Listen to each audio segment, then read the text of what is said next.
Bueno, pues nada, bienvenidos a todos. El objetivo del curso es dar a conocer en estas dos sesiones una introducción ofrecer una introducción a Angular 2, sobre todo pensado y orientado a los que ya conocéis Angular 1 y hay que dar este cambio conceptual tan importante que hay entre las dos versiones de Angular, ¿no? De hecho, al punto de que ni siquiera yo creo que se podría llamar de otra manera porque es que es completamente reescrito desde cero, ¿no? Cuando se enfrenta uno a un cambio de framework, generalmente es complicado hacer ese cambio conceptual, ese cambio mental, ¿de acuerdo? Y el objetivo un poco de este curso, en estas 2 horas, sobre todo la primera sesión, que es más teórica y más conceptual, es hacer un recorrido paso a paso de esos cambios que se producen en el framework, ¿no? Y ayudar a acelerar esa transición mental, ¿no? La idea un poco, como vamos a ir, incrementando concepto a concepto, lo interesante es que si queréis interrumpir para tener alguna duda, lo hagáis en ese momento porque vamos a ir evolucionando en ello y si os quedáis atrás, pues no se va a entender tanto, ¿no?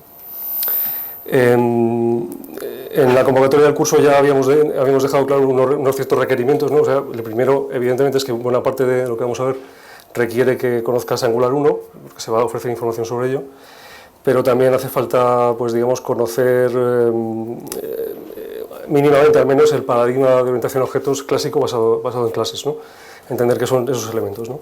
Y también un poco de patrones de desarrollo, especial MVC, Model View Presenter, Model View Model, son cosas que vamos también a comentar, ¿vale? Aunque va a haber introducciones y también se va a poder ver una cierta introducción desde el inicio, ¿no? A lo cual me lleva a preguntaros, ¿no? Por orientarme un poco y por adaptarme a lo que vamos a ver, ¿no? Entiendo que todos habéis visto Angular 1, por ejemplo, que levantad la mano quienes han trabajado con Angular 1. Vale, una buena parte, ¿no? Antes de eso, para quien esto es una introducción a Angular en general, que no tiene ni idea de Angular y quiere tener un contacto inicial, ¿vale? Ok. Un par de personas, 3, ok. ¿Y hay alguien que ya haya trasteado con Angular 2, incluso que haya trabajado con Angular 2? O sea, ya tenemos 3 personas, ¿no? Vale. Vale. Como paséis, os subo yo aquí, ¿eh? Y vais a... Vale. Ok, pues... cuidado que se acopla. ¿Cuáles son los contenidos de las 2 sesiones, ¿no? En primer lugar, vamos a ver de dónde venimos, digamos, cuál es el origen de Angular 2 y en qué medida está basado y sigue manteniéndose cosas en Angular 2 que estaban ya en Angular 1. Vamos a ver cuál ha sido la evolución del desarrollo en el frontend. Ha transcurrido bastante tiempo desde que salió Angular 1, han sido bastantes años y han evolucionado bastantes cosas. Veremos cómo ha evolucionado, pues, ese desarrollo, cómo ha habido una evolución importante en el lenguaje, cómo hay nuevas APIs en el navegador y todas esas cosas han influenciado bastantes decisiones de diseño de Angular 2 y veremos en qué medida, ¿de acuerdo? Veremos de consecuencias de todo eso, veremos también qué lecciones han aprendido, cosas que han funcionado bien y cosas que han funcionado mal y que han llevado también a que Angular 2 sea como es, ¿no? Después lo que haremos será hacer un recorrido por cómo es una aplicación Angular 2 a nivel conceptual, teórico. No vamos a entrar a código inicialmente, sino simplemente vamos a ver conceptos y vamos a ver cómo cambian de un framework al otro, cómo se hacen en Angular 1 y cómo se sugiere hacerlas en Angular 2. Y después entraremos a tener una introducción a TypeScript. Digamos que una vez superada toda la parte teórica, ya nos meteremos un poco a código y para meternos a código necesariamente tenemos que ver TypeScript porque de hecho Angular 2 está escrito en TypeScript y aunque no es estrictamente necesario, se podría trabajar en S5 sin ningún problema, se recomienda su uso y la mayor parte de ejemplos que vais a ver y los que vamos a ver en el curso están en TypeScript, ¿de acuerdo? Como sabéis, TypeScript es un supraconjunto de JavaScript y que incorpora, digamos, todas las cosas, añadidos al lenguaje que se han estado haciendo en los últimos años y que se transpila, digamos, se transpila a JavaScript, a S5 para poder correr en los navegadores estándar, ¿no? Veremos todos esos añadidos y es necesario para poder entender el código que vamos a ver luego en la segunda sesión y los ejemplos que vamos a ver, ¿vale? La segunda sesión va a ser completamente práctica. En este caso si queréis seguirla funcionando, os traéis el ordenador. Hará falta el típico entorno de desarrollo de transpilación de JavaScript, pues tu Node, en fin, un entorno funcional. El ejemplo que haremos será un cliente Spotify. Vamos a aprovechar el API público que no requiere de una clave de desarrollador y haremos un ejemplo que va a ser mínimo, que va a ser incluso más contenido que la aplicación de demostración que está ahora mismo en el website de Angular para aprender, la aplicación de Héroes, que os la recomiendo que la veáis después de este curso.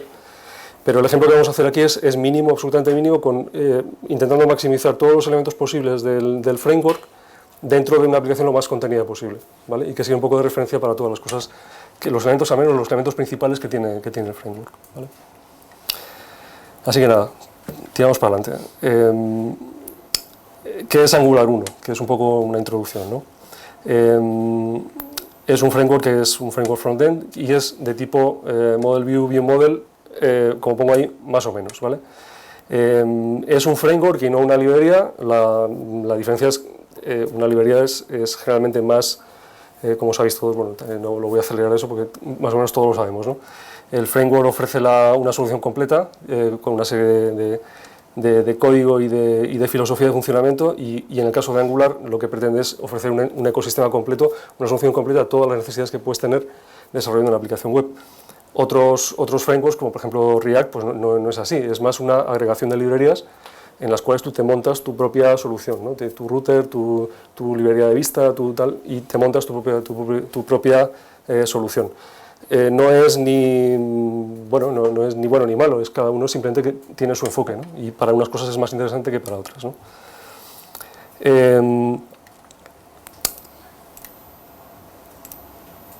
El objetivo de Angular, que se comparte con Angular 2, es pues, crear aplicaciones de tipo SPA en el lado cliente,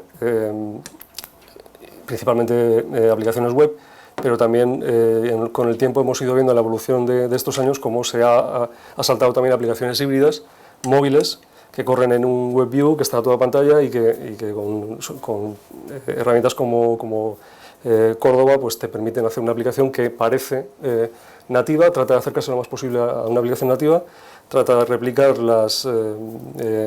digamos que el funcionamiento estándar de una aplicación nativa, pero que realmente es una aplicación web y está programada con un framework web, ¿no?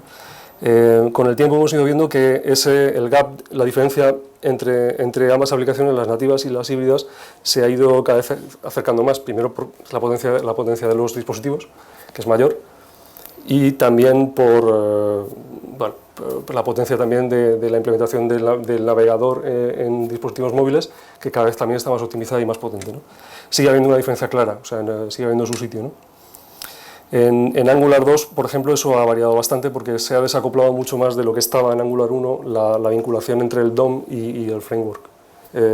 Esa vinculación era muy fuerte en el caso de Angular 1 y en el caso de Angular 2 no es así. Y de hecho en Angular 2 se pueden crear aplicaciones nativas, orquestadas mediante un motor JavaScript, pero que realmente estás haciendo aplicación nativa. No es un WebView ya, sino que estás realmente orquestando componentes nativos, ¿vale? Lo que decíamos, que es una solución completa, que no es una librería suelta, y que ese HTML y CSS, digamos que Angular, el enfoque que tiene siempre ha sido añadir JavaScript al HTML y CSS, mientras que quizás otras librerías es un enfoque parecido, opuesto, en el sentido de, por ejemplo, React es más al contrario, o sea, añades más HTML y CSS al JavaScript que JavaScript al CSS, ¿no? Tampoco es una cuestión importante, o sea, es una cuestión de origen del diseño, ¿no? Desde que salió, como digo, Angular 1 han pasado bastantes años y han aparecido bastantes cosas. Vamos a ver exactamente qué cosas son las que han influenciado más, de hecho, en el diseño de Angular 2. Angular 1, la versión liberada, la 1.0, es de mediados de 2010, hace un montón de años, y las betas eran de antes, de 2009.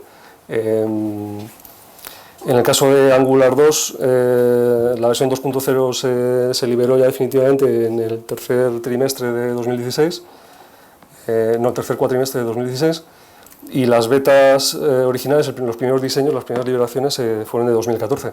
El periodo que veis ahí de desarrollo de beta a final ha sido, como veis, bastante largo, o sea, es anormalmente largo. Parece ser que han tenido bastantes problemas, sobre todo de rendimiento. O sea, han tenido que afinar bastante el diseño y la implementación para que al final tenga un rendimiento aceptable como parece que tiene ahora mismo, ¿no? En todo ese tiempo han aparecido bastantes cosas, lo que decíamos de evolución tanto del lenguaje como de las APIs de navegador. Más o menos también cuando salió Angular 1 salieron los workers. El modelo de programación en JavaScript, lo conocéis, es un modelo de programación single thread, o sea, hay un único hilo de ejecución, solamente se está ejecutando una cosa a la vez, ¿vale? Por supuesto que algo sea, quiero decir que tengas parte de tu programación sea asíncrona, no significa que trabaje en un hilo aparte. O sea, realmente son cosas que estás lanzando, pero están a la vez solamente se está ejecutando una única cosa, ¿vale?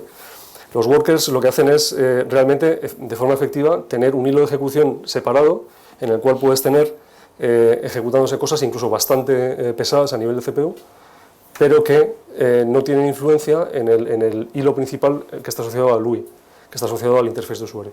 Con lo cual, una parte importante de la experiencia de usuario es que sea rápida, que vaya a estos 60 frames por segundo todo el rato, es lo que esperas cuando estás, desde luego, en una aplicación nativa móvil y en la web, cuanto más fluida sea la aplicación, mayor percepción de calidad tiene. En el worker tú puedes lanzar cosas de forma asíncrona, ejecutarlas, y de forma asíncrona eres notificado cuando acaban y puedes intercambiar datos con cierta limitación, ¿vale? No es solo todo lo que reluce, porque los workers también tienen limitaciones, en el sentido de que no puedes acceder al DOM, por ejemplo, desde un worker, ¿de acuerdo? Los workers tienen una influencia importante en el caso de Angular 2, porque ya veremos que se puede en un momento dado correr el framework en un worker y dejar el hilo principal al interface de usuario, ¿de acuerdo? Otro API importante, y este es incluso más importante, ha tenido más influencia, es el tema de los web components, ¿no? Una de las patas, digamos, que sostiene el paradigma de orientación a objetos es la encapsulación, ¿vale? El clásico es herencia, polimorfismo y encapsulación, es lo que todos hemos visto y estudiado, ¿no? La encapsulación en la web, en tecnología web, realmente se ha conseguido relativamente de forma reciente, no ha sido desde hace mucho tiempo, ¿no? A nivel de código sí, a nivel de código hay soluciones de modularización que te permiten no contaminar el contexto global desde hace tiempo, y varias soluciones, pero por ejemplo a nivel de interfaz de usuario, tú aquí antes te ponían una regla CSS y te fundían hasta el final lo que quisieran, ¿vale? Eso no había maneras muy efectivas realmente de controlarlo, y el API de Web Components lo que hace es conseguir eso, o sea, y las tecnologías que tiene asociadas, como el Shadow DOM que se llama. Tú puedes realmente construirte un DOM completamente separado en ese componente que te permite aislarte por completo o no, te da la elección de que puedas ser afectado por lo que te viene de arriba, o que puedas absolutamente encapsular todo. Digamos que ese aspecto y esa funcionalidad ahora mismo estamos en disposición de poderlo encapsular de forma completa, ¿de acuerdo? La idea, por supuesto, final es tener una caja negra que podemos configurar de forma sencilla y trasladarla y reutilizarla de forma rápida en otros lados, ¿no? La evolución del lenguaje pues también ha sido importante. Por ejemplo, en el caso de ES6, ECMAScript 6, que ahora se llama ES 2015, bueno, yo el día que le pusieron, por cierto, el día que le pusieron el nombre del año a la versión del lenguaje, yo me asusté, ¿no? Porque ya pensamos, ya nos van a estar cambiando cada año el lenguaje, ¿no? Pero bueno, ES6 de toda la vida se llama, ¿no? Esta versión del lenguaje tiene bastantes añadidos y son bastante importantes. O sea, por ejemplo, tiene un sistema de modularización del código estandarizado, ¿vale? Ya no es una librería externa, sino que es nativo. Tiene dos sintaxis, una sintaxis que es declarativa y una imperativa. La declarativa describes de forma estática qué son módulos y qué se importa y qué se exporta entre módulos. La imperativa te permite por código decir quiero cargar este módulo y cuando lo tenga quiero ejecutar esto, ¿no? Digamos. Las clases, también importante para los que tienen conocimientos de orientación a objetos más clásicos que no orientado a prototipos de JavaScript, aunque realmente por debajo sigue siendo herencia de prototipos, o sea, lo veremos luego, ¿vale? Es pura sintaxis para ayudar a conceptualizar mejor a alguien que tiene conocimientos de herencia de clases clásicas, valga la redundancia, ¿no? También incorpora el tema Promises, por ejemplo, también había librerías de Promises, esto ya está implementado de forma nativa. Las funciones arrow, por ejemplo, que es una manera de condensar bastante la sintaxis de las funciones, y no solo eso, sino que tiene también detalles de funcionalidad importantes. Añadir el ámbito de bloque, por ejemplo, que también es tradicional en otros lenguajes y que no existía en JavaScript, el ámbito era de función siempre, o sea, cuando definías algo. Todo eso lo veremos luego también, ¿vale? La versión más reciente de ECMAScript, que es de este año, ¿no? De mediados de este año también, pues ya incorpora menos cosas, pero algunas son importantes, como los decoradores, por ejemplo, y se usan mucho en Angular 2, ¿no? O sea, que todo eso son cosas que se han ido añadiendo a lo largo del tiempo y que han sido parte del proceso de toma de decisiones de diseño de Angular 2, ¿no? Para que veáis, por ejemplo, también os pongo aquí cosas que estábamos teniendo en los bolsillos en esas épocas. O sea, si os acordáis, en el año 2010 salió, en junio de 2010 salió el Samsung Galaxy 1, ¿vale? O sea, maquinón, ¿vale? Pues eso es lo que se estaba ocurriendo cuando salió Angular por primera vez. O sea, realmente las cosas han cambiado bastante, ¿no? Ahora, si os fijáis, en Angular han decidido cambiar el modelo de versiones y esto es lo que os encontramos. O sea, cada 6 meses van a sacar una versión nueva de Angular 2, ¿vale? De hecho, la versión 4 ya está, la 3 se la saltan, la 4 ya está en beta y la idea es que cada 6 meses salga una versión con número mayor nueva, ¿vale? Esto no significa que sea un cambio de nuevo como del Angular 1 al 2, ¿vale? O sea, realmente no es así, o sea, las cosas no van a cambiar ya, o sea, el diseño de Angular 2 en adelante es básicamente el mismo con añadidos, ¿vale? De hecho, lo que han adoptado es lo que se llama el versionado semántico, que tienen otros Chrome, por ejemplo, va por la versión 55, por ejemplo, pues es lo mismo, ¿no? El número de versión mayor lo que te indica es que tienes un cambio que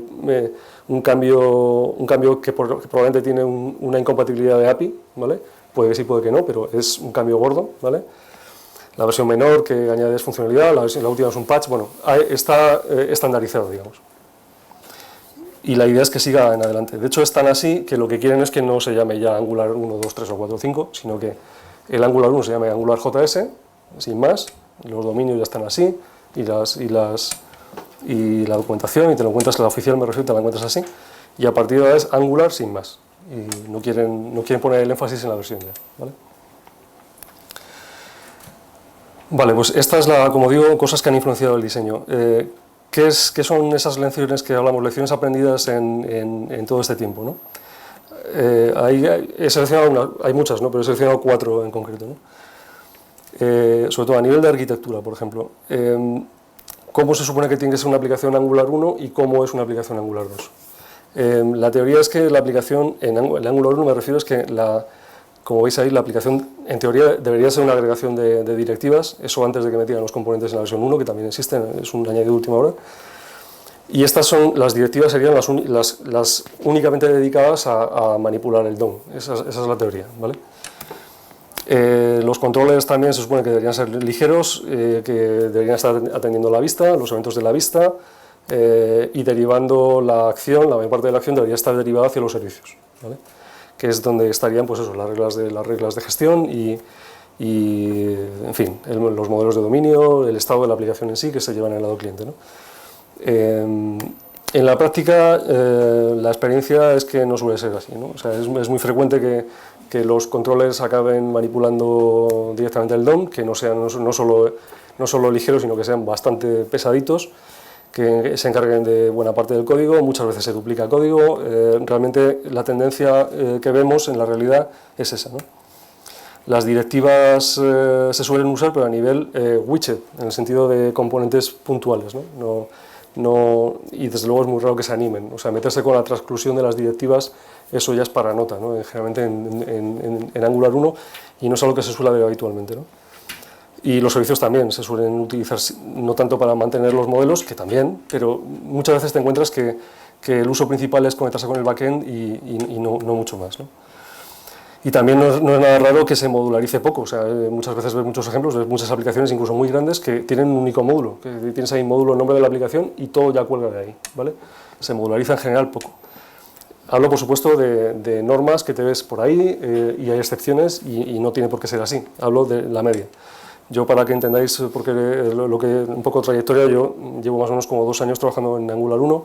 He estado metido en aplicaciones bastante grandes, o sea, para Inditex, por ejemplo, Zara Home, Bershka, ahora mismo estoy, por ejemplo, en Mutua madrileña y son todas aplicaciones Angular 1, o sea, aplicaciones con equipos grandes, con tal. Ahí, por ejemplo, hacemos cosas bastante mejor que lo que te encuentras en ejemplos y aún así, por prisas o por tal, que a veces caemos en cosas pues, que por diseño no sabemos que no son las adecuadas, pero el framework un poco que te lleva a ello, ¿no?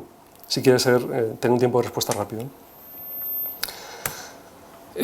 Lecciones aprendidas de velocidad, sobre todo, ¿no?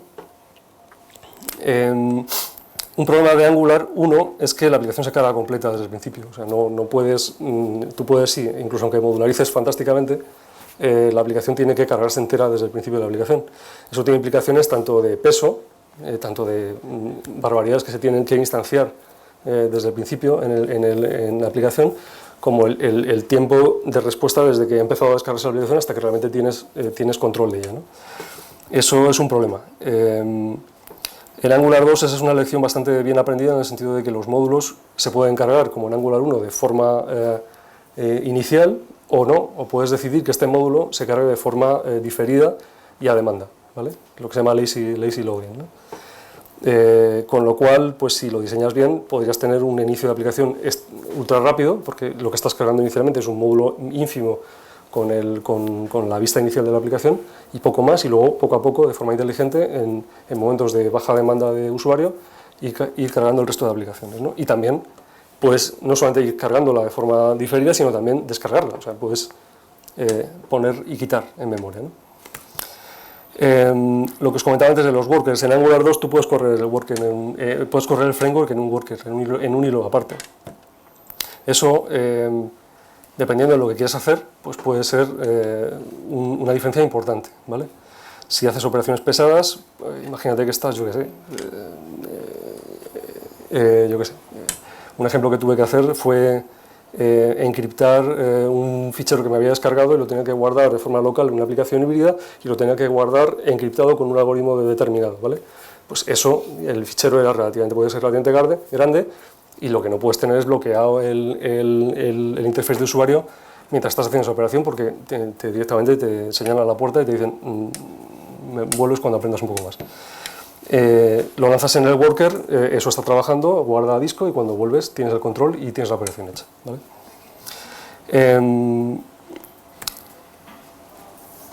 Otra cosa que puede acelerar bastante en Angular 2, que no, desde luego ni de coña puedes hacer en Angular 1, es que en Angular 2 tú puedes renderizar parte de la vista en el servidor, puedes hacer un render de servidor, ¿vale? Sobre todo pensado al inicio de la aplicación. A ti te puede querer interesar, sobre todo cuando inicialmente tienes contenidos importantes, son bastante abundantes. Imaginaos que estamos haciendo un periódico online y tienes una portada con 200.000 noticias de entrada, ¿vale? Tú puedes perfectamente hacer que derivar el renderizado de toda esa página de forma dinámica al lado del servidor. El servidor, que lo va a hacer mucho más rápido, te va a servir de vuelta un HTML completamente estático, como si te estuviera dando un pantallazo, básicamente, mientras el cliente está instanciándose, está arrancando la aplicación de forma normal. El resultado de lo que va a renderizar va a ser lo mismo que lo que le vino del servidor. Además, mientras el cliente, todavía está mostrando, ya está mostrando lo que le vino del servidor, de forma completamente tonta, eso es un HTML sin funcionalidad. Mientras el cliente está, aparte, mientras además de instanciarse, está guardando las intenciones del usuario, ¿vale? Si le empiezas a hacer un clic en algún lado, lo va a guardar, te lo va a guardar, y cuando realmente la aplicación cliente ha instanciado ya la aplicación, cambia, reproduce los eventos de usuario que estaba haciendo mientras todavía no estaba realmente disponible, y el efecto final es que te crees que tienes un pedazo de contenido servido en un tiempo ínfimo, y realmente lo tienes una aplicación completamente dinámica, ¿no? Además, eso tiene beneficios también a nivel de SEO, o sea, porque un problema de las aplicaciones dinámicas es eso, ¿no? Que cuando te viene Google y te viene a indexar la página, lo que te encuentras es que pues está vacía, realmente, hasta que no la navegas, pues Google tiene trucos, pero no es lo mismo que si estuvieras renderizando lo que ve el usuario, ¿vale? Eso lo permite ahora Angular 2. El problema también no es solo todo lo que reluce, porque también hay limitaciones. Igual que hablamos que los workers tienen limitaciones, que no pueden acceder al DOM, pues hay cosas también que la renderización del servidor también impone limitaciones en el modo de codificar las páginas, ¿vale? Por ejemplo, desde el código embebido en los templates, en teoría no podrías acceder al propio DOM, porque eso es algo que en el contexto de servidor no existe, con lo cual hay que tener un nivel de indirección añadido y utilizar de forma estricta las instrucciones de binding para que eso funcione, ¿vale? Es un pequeño problema añadido, pero que tiene beneficios que interesan, ¿de acuerdo?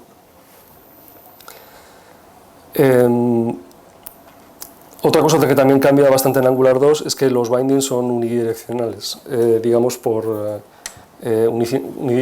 unidireccionales por defecto. O sea, digamos que en Angular 1 los bindings son de forma natural bidireccionales. El modo en que está implementado eso, hay lo que se llama el ciclo digest, ¿vale? Se crean unos watchers.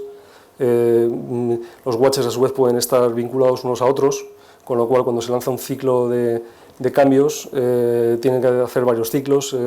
Aquello se puede eternizar bastante y frena de forma importante el framework.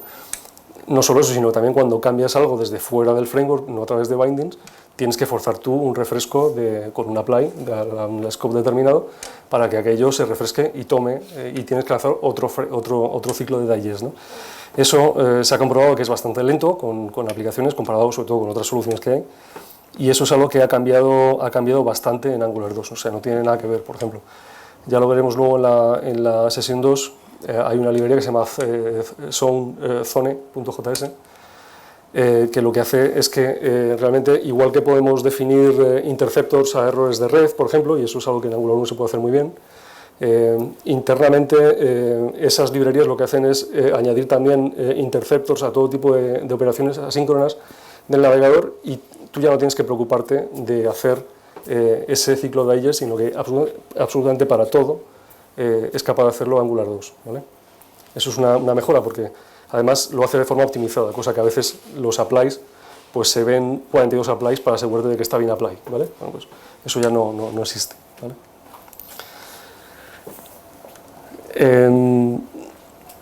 Un tema importante es el tema también que cambia bastante, es el tema de la inyección de dependencias, ¿no? Angular 1 fue de los primeros frameworks en el frontend que implementó el concepto de inyección de dependencias y inversión de control. Es un patrón que claramente ha demostrado ser útil, en el sentido de que facilita enormemente el utilizar código, reutilizar código, poder testearlo, moquear los datos. Eso se mantiene en Angular 2. La diferencia es que en Angular 1 hay un único inyector. Una vez que defines algo en un módulo, ¿vale? Pues está completamente disponible para que lo inyectes en cualquier otra parte de la aplicación, ¿vale? En Angular 2 eso no es así. Hay muchos más inyectores, y esa multiplicidad de inyectores tiene sobre todo influencia en los servicios y en qué es un servicio, ¿de acuerdo? Si un servicio es de un tipo al que estamos acostumbrados o es de otro al que estamos acostumbrados, ¿vale?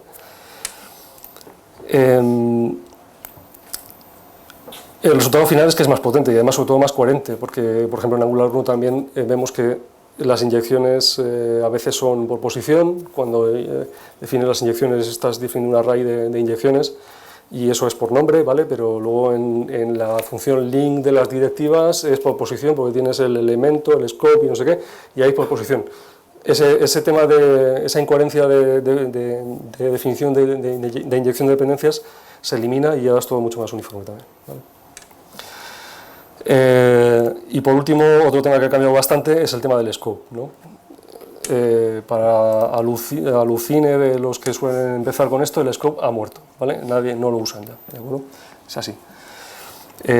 Si estábamos más o menos de acuerdo en que Angular 1 seguía ese patrón model view model, pues el scope es como el binder dentro del view model, o sea, es el encargado de definir los bindings que luego que están definidos en las vistas.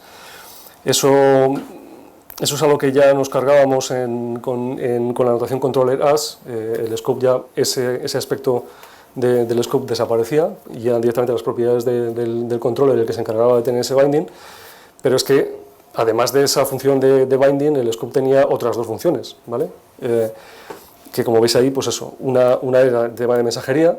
Cuando los scopes están anidados, tú tienes un mecanismo de mensajería tanto hacia arriba con un emit como hacia abajo con un broadcast a todo lo que cuelga de ese componente, que eso, por ejemplo, ahora se ha trasladado a otro mecanismo completamente diferente, ¿vale? Y también el control de cambios que comentábamos antes de los watchers, que están asociados al scope, ¿vale? Muchas veces tú puedes tener la notación controller as definida, tenías el binding con tu controlador, pero querías tener un watcher adicional, pues entonces tenías que añadir un scope, definirlo en ese caso, y era otra función, ¿vale? Todas esas tres funciones ahora mismo están completamente separadas, ¿de acuerdo? Y ha llegado al punto de que directamente pues, se han dado cuenta que es que no lo necesitamos para nada, el concepto de scope, ¿vale?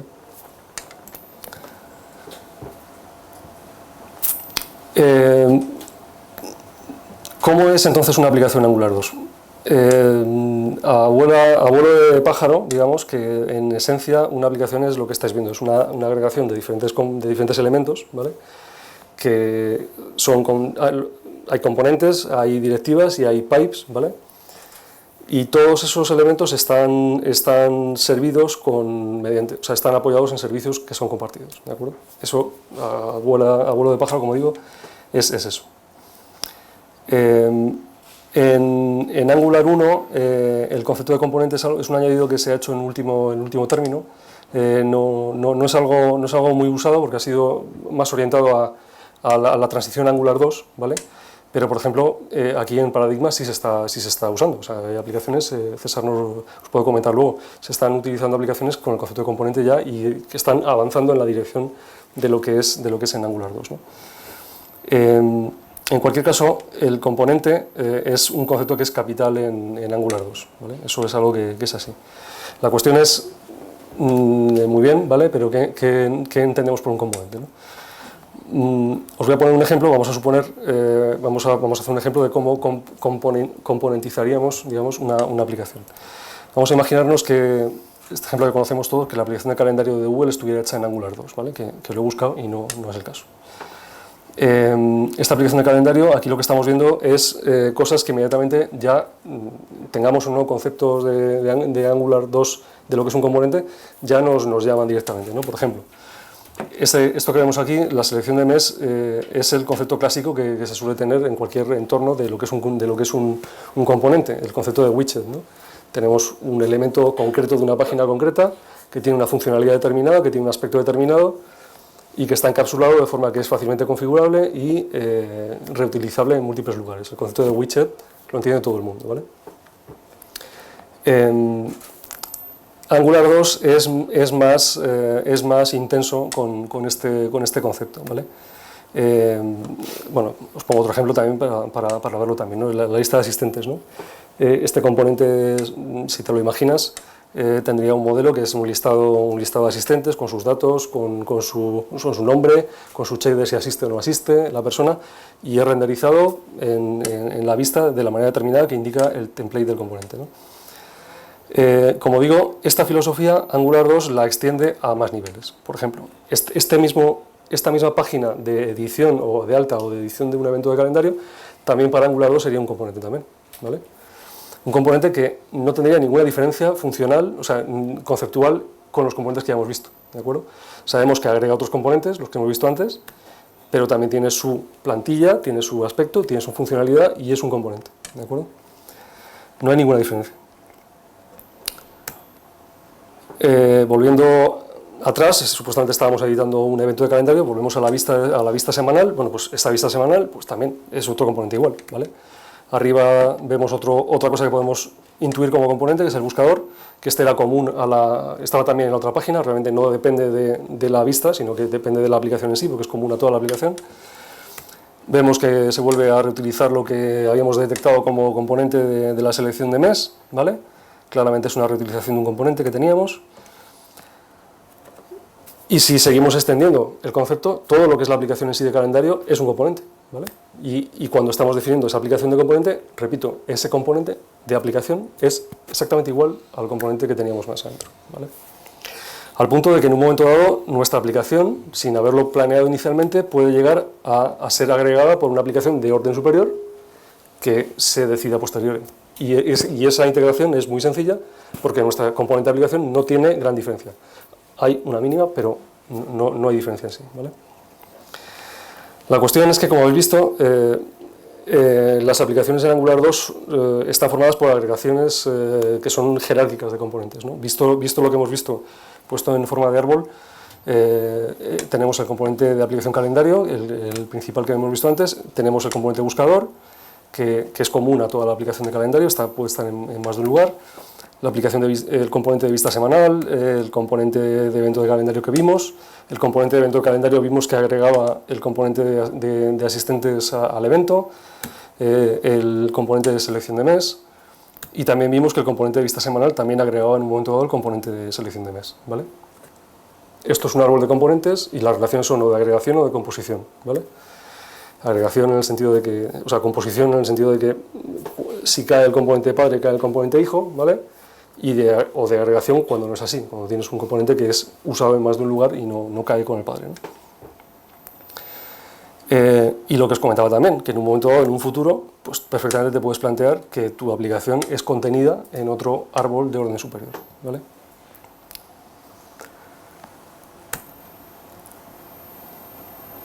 Volviendo al esquema que os he comentado antes, hemos visto que había diferentes tipos de elementos en el framework y, aunque sin entrar a detalle completo, os voy a comentar qué es cada cosa y en qué medida se parece o se diferencia de lo que había en Angular 1, ¿vale? Los componentes, ya probablemente lo habéis deducido, en esencia es la combinación de un aspecto, de una vista, de un aspecto visual determinado y de una funcionalidad asociada, ¿vale? Y sabemos que pueden agregar otros elementos, ¿vale? Y que son, por tanto, un elemento estructural de la aplicación porque todo es una agregación de componentes jerárquica, ¿no? Las directivas, a diferencia de los componentes, tienen funcionalidad como los componentes, pero lo que no tienen es una vista, ¿vale? Digamos que nos recordarían más a las directivas de tipo atributo de Angular 1, ¿vale? Y sin ningún tipo de vista, ¿de acuerdo? Es un atributo que añadiremos a otro componente nuestro y se lo añadiremos y le añadirá funcionalidad, pero no tiene ningún tipo de vista, ¿vale? En el diseño de Angular 2 veremos que, de hecho, la clase directiva, o sea, la clase componente deriva de la clase directiva. O sea, un componente me refiero a nivel programático, o sea, a nivel de herencia de clases. O sea, la clase directiva es el padre de la clase componente, a la cual le añade un template, digamos, una vista, ¿no? Los pipes son muy similares, básicamente iguales a los filtros de Angular 1, ¿vale? En ese sentido no hay gran diferencia. Tanto el modo de parametrizarlo como el modo de funcionar con ellos es similar, ¿vale? Y por último, los servicios, que aquí son otro de los cambios. Los servicios son de un único tipo, ¿no? En Angular 1, como sabéis, hay más de un tipo de servicio, ¿vale? Y en este caso hay uno único, ¿de acuerdo? Ahora veremos, tiene miga el tema.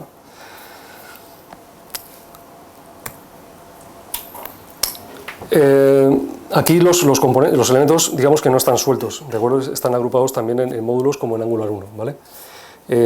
Un módulo es una agrupación de elementos que pueden ser componentes, pueden ser pipes, pueden ser directivas, y cada uno de estos componentes, cada uno de estos elementos solo puede pertenecer a un único módulo, ¿vale?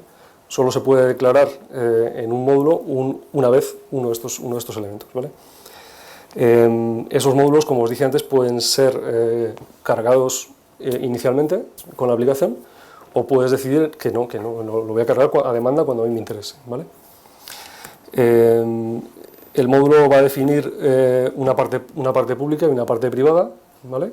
La parte pública va a ser exportable, digamos, es exportable, y es importable. La parte pública será importable desde otro módulo, ¿vale? Y la parte privada no, ¿vale? Al importar otros módulos, como digo, tienes acceso digamos, a lo que otro módulo ha declarado como público, y también un módulo lo que puede hacer en un momento dado es, por supuesto, importar otros módulos, pero también puede volver a exportarlos, ¿vale? En un momento dado tú puedes querer tener un módulo que es un agregador de módulos, ¿vale?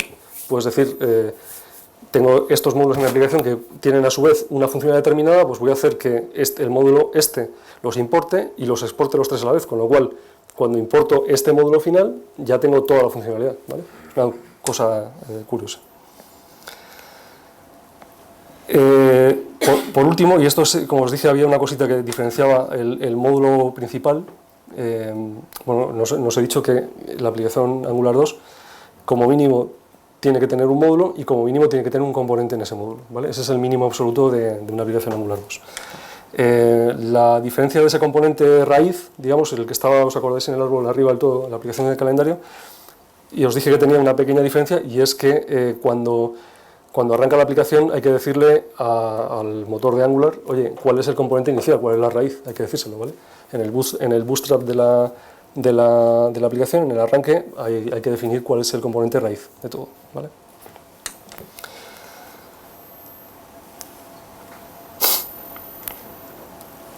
Vale, vamos al tema de servicios, que es donde también hay bastante miga y sobre todo bastante diferencia. Hay varias maneras de inyectar como dependencia un servicio. La primera es el módulo, el componente. O sea, un componente puede declarar como proveedor, como provider, un servicio determinado, ¿vale?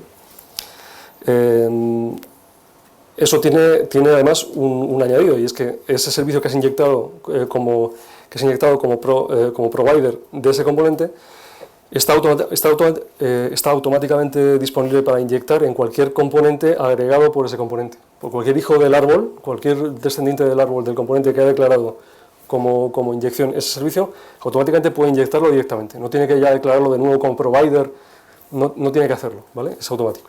Eso ahorra bastante trabajo. Y también es un añadido de las últimas versiones de la sintaxis de Angular 2. Ya os lo adelanto ahora mismo, si después de esta primera sesión os ponéis a buscar ejemplos y ponéis a mirar el código por ahí, ya os adelanto que la sintaxis ha variado bastante en las últimas versiones. Y cuando digo últimas versiones no me refiero a los release candidates. O sea, cuando ves al release candidate 2.0, release 1, 2, 3, 4, 5, 6, que ha habido varios, la sintaxis ha variado un montón en esas versiones. Hay que irse al fichero, al package JSON, mirar qué versión concretamente se está inyectando y tener cuidado, porque como te puedes encontrar perfectamente que te metes un ejemplo, que te instalas tu aplicación de prueba, metes el código que has pegado y aquello no tira porque ha cambiado la sintaxis, ¿vale? Esto es una de las cosas que ha cambiado últimamente.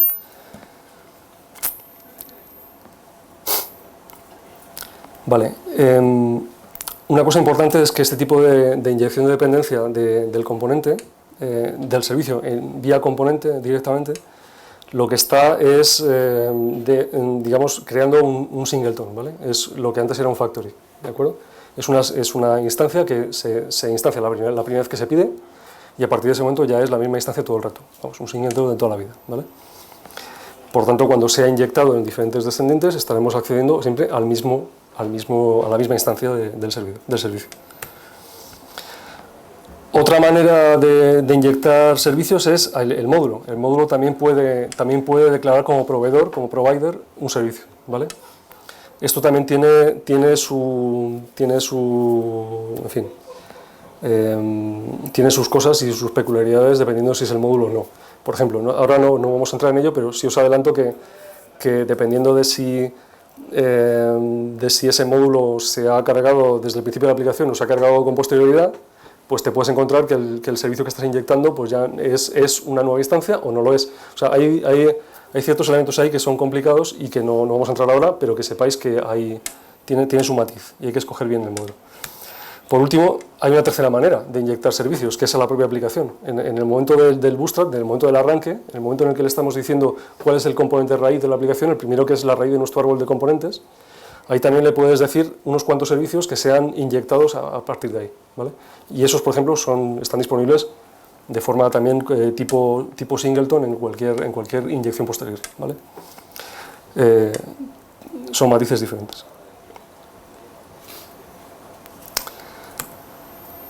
Repasando cómo eran los servicios en Angular 1 para que veáis las diferencias que teníamos, ¿vale? Los factories que eran en Angular 1, que bueno, hablo en pasado, o sea, los factories son singletons, en el sentido de que se instancian solamente la primera vez que se inyectan, y te aseguras también pues eso, de que cada vez que se inyectan en Angular 1 es un inyector único, pues sabes que siempre es la misma instancia sin ningún problema, ¿vale? Los servicios en Angular 1, que lo que devuelven es o sea, lo que definen es una función constructora que es instanciada cada vez que se inyecta, ¿vale? Esa es una diferencia. En Angular 2 este concepto no existe, o sea, lo que tienes que hacer en Angular 2 si quieres hacer que un servicio sea un servicio de Angular 1, lo que tienes que hacer es simplemente importarlo a nivel JavaScript, hacerle un new y patapam, tienes un servicio como los de Angular 1, ¿vale? Y luego están los providers, que eran un tipo de servicio especial que se utilizaba en la fase de configuración de los módulos y que tiene su utilidad y que es muy interna de cómo funciona Angular 1, pero que no se traslada a Angular 2 y que no existe en Angular 2, ¿vale? Con lo cual, lo único que conservamos en Angular 2 es servicios que queremos que sean singletons o que no, o que queremos instanciarlos en cada ocasión, ¿vale? Así que todo esto se va a la basura, ¿vale? Por ver en detalle cómo es, imaginad que ese evento de calendario donde estábamos editando o añadiendo un nuevo evento de calendario y queremos inyectar un servicio en ese componente, ¿vale? Inyección de componente. La primera vez que se hace, se va a crear una instancia de ese servicio y se me muere la pantalla, vale. Okay. Digamos que todos los componentes realmente definen su propio inyector. La cuestión es que los hijos cuando desean... A ver, ¿por qué no avanzo? Vale. Como os decía antes, cuando inyectamos el servidor a un nivel determinado, a nivel de componente determinado, la primera vez que se pide se crea la instancia y a partir de ese momento esa instancia está disponible para inyectar en todos los descendientes de ese componente. Los componentes hijos, también crean su inyector. La cuestión es que el inyector de los hijos hereda del inyector del padre, con lo cual si no haces nada especial y no lo cambias, realmente estás accediendo al inyector del padre, ¿vale? Motivo por el que hay muchos inyectores, pero realmente solamente son los diferentes los que cuentan, digamos. Si yo quiero, ya veremos luego cómo, en los ejemplos, en la sesión 2, veremos cómo se inyecta de forma concreta y se hace vía constructor. En el constructor, la función constructora de la clase del componente, ahí directamente se define un parámetro que tú no rellenas, te lo rellena Angular 2 con el nombre y la clase del servicio que quieres inyectar, ¿vale? Entonces, suponiendo que estemos posicionados en evento de calendario y estemos seleccionando el sector de mes, pues lo que estamos haciendo es a la instancia 1 del servidor, ¿vale? Vamos a imaginar que lo que hacemos ahora es que en el otro componente, no en el de alta o edición del evento de calendario, sino en el de la vista semanal, vimos que también allí había un selector de mes. Vamos a imaginar que ahí volvemos a inyectar en ese componente, definimos como provider ese mismo servicio, ¿de acuerdo? ¿Qué sucede? Pues que el componente de vista semanal empieza a mirar hacia arriba al inyector del padre, en el inyector del padre dice aquí no me han definido nada de eso, pues entonces tengo que crear una nueva instancia yo, ¿vale? El del otro lado no le consta, o sea, porque él mira su inyector de padre, ¿vale? Con lo cual acabamos de crear una segunda instancia del servicio. Y cuando se muestra y se pinta, y se inyecta, se pinta el selector de calendario que estaba en la vista semanal, pues lo que ha sucedido es que tenemos otra instancia del mismo servicio, ¿vale? ¿Perdón? Son instancias diferentes, sí, eso es. Eso puede ser tanto, tienes aquí las dos, ¿vale? Eso puede ser tanto una decisión de diseño como un error si no estás muy al loro, ¿vale? ¿Cuál es la solución a eso? La solución a eso es irte al padre. O sea, el componente de arriba del todos, si lo inyectas ahí, sabes que nadie por encima de él va a tener esa inyección y sabes que automáticamente todo eso va a estar disponible, ¿no? Vale, pues entonces, volviendo a que tanto hablamos de componentes, vamos a ver exactamente qué elementos son los que son lo que forma un componente, ¿de acuerdo? Un componente es la unión de tres cosas, ¿de acuerdo? Es una clase JavaScript, con sus propiedades y sus métodos, donde definimos la funcionalidad. Es una serie de metadatos que le dicen a Angular que esa clase es un componente, ¿vale? Que es un decorador de S7, y una vista que en una aplicación web es HTML y CSS, pero que en otros entornos en los cuales se pueden hacer aplicaciones Angular 2 no tiene por qué ser ni HTML ni CSS, ¿vale? Hay una herramienta por ahí que se llama Native Script, que no sé si conocéis, pero que lo mencioné antes, ¿no? Que directamente tienes un motor de JavaScript que está corriendo ahí de fondo y que está orquestando una aplicación nativa y componentes de la aplicación nativa, ¿vale? O sea, una lista de iOS o de Android, o sea, son componentes realmente nativos, que están siendo orquestados no por una aplicación Java, que sería lo típico de una aplicación nativa, sino con una aplicación JavaScript, ¿vale? Y en ese caso la vista que estáis viendo ahí pues no es ni CSS ni HTML, ¿vale? Porque se ha desvinculado eso de forma estricta, ¿de acuerdo? ¿Esto qué aspecto tiene en código? Pues el que veis aquí. Yo no sé hasta qué punto... levantad la mano a los que esto les suena chino por completo, por favor, que me quiero enterar. ¿Esta sintaxis estáis familiarizado con ella? ¿A quién no le suena de nada esta sintaxis? ¿A todo el mundo? Vale, guay. La clase, lo que veis ahí, tiene una exportación que para que sea importable desde otro módulo. Uy, se me va. El decorador, que lo que hace es describir a Angular 2 qué es esta clase, porque en Angular 2 todos los elementos que hemos visto, todos se definen con clases, los servicios, los componentes, las directivas, los pipes, todos se definen con clases. Lo que diferencia que es una cosa y otra para Angular 2 es el decorador y la configuración del decorador que le dice qué es cada cosa, ¿de acuerdo? Y el import que estáis viendo ahí arriba, este import de aquí arriba, ¿vale? Esto de aquí, que es el que te permite decir que esto está definido, ¿vale? Que es lo que hace falta, ¿vale? Esto no es Angular, lo de arriba, esto es puro JavaScript ES6, de hecho, ¿vale? Por último, la vista, aquí lo que tienes es, en el decorador del componente le estás diciendo dónde está el HTML de la vista, también le podrías definir con otro parámetro que se llama style URLs, me parece, que es un array de hojas de estilo que puedes aplicarle.